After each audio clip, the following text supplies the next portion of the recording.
All right, Chris. So, kind of, walk me through kind of that bounce back against UCLA. It's you guys have had quite a few good performances this year, but that was definitely one of the bigger ones. Kind of walk me through the game a little bit. This is just the type of culture Coach Dillingham trying to bring. After a terrible game against Utah, we were able to bounce back and win a good game against a great football team, UCLA. So that's like what we're trying to preach. You know what I'm saying? Being able to bounce back, being able to respond, and being able to respond to adversity.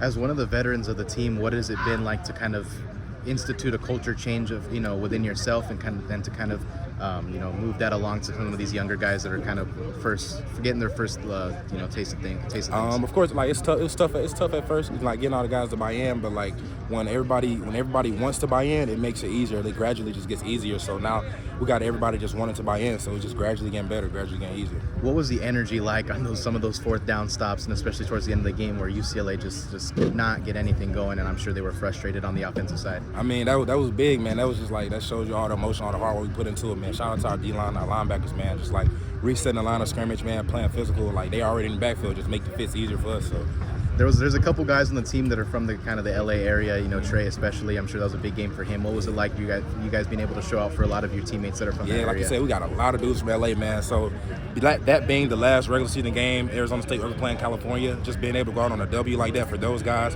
for the university, that's just big, man. That's everything. So what have been some of the emphasis this week, kind of moving towards Oregon, some of the things that, Coach Carrington or Coach Ward have been, preaching on you guys all week? Got to play a great, clean football game. Got to play with great eyes. Got to play physical. Got to play fast and smart. It's a great offense that we're about to play against. Really good quarterback. So we got to be disciplined in everything that we do. Speaking of the Oregon offense, looking at their film, they run a lot of bunch sets, but they'll also go 4 to 5 wide. Mm-hmm. What does that kind of do for you as a secondary in terms of trying to get you guys tight and then try to spread you guys out?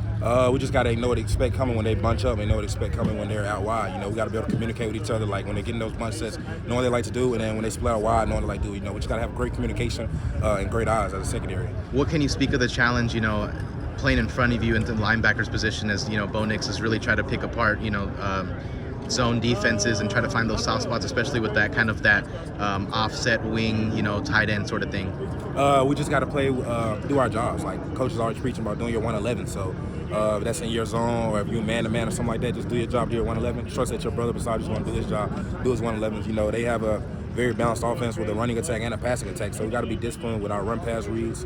What can you speak on the Oregon receivers in terms of their speed? They get a lot of trust in terms of just finding that open space, and just trying to kind of find the way for their quarterback. It's not like Bo Nix is gonna do a tremendous job of getting outside the pocket like maybe Caleb Williams, but he's a true pocket passer. And what kind of challenges do those bring? The receivers have a really good vertical speed. They got guys that are shifty. They got guys that can run the route tree and stuff like that. So we're confident in ourselves. We're confident in our techniques and our abilities. So we just got to go out there and match up the routes and play great football. As a safety, you want to keep kind of things in front of you, but sometimes keeping things in front of you means giving up kind of those chunk plays. Where do you kind of find the balance in terms of just trying to be aggressive, maybe jump a route, or maybe just kind of have to give them space a little bit? We're big on situational football, so you got to know the situation.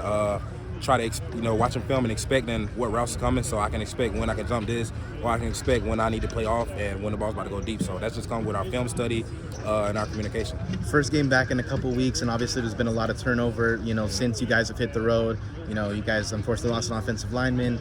Your athletic director stepped down, but there's a certain energy that's kind of going around, and a lot of fans have been very active on social media and around the community. But what does it mean for you guys to be back home this week? It means everything. Just to get back behind our fans, man. They always show up and show out when we come play at home. So it means everything to just get back in front of them, play in front of them. It's going to be a great crowd. So it's going to be fun. It's going to be exciting.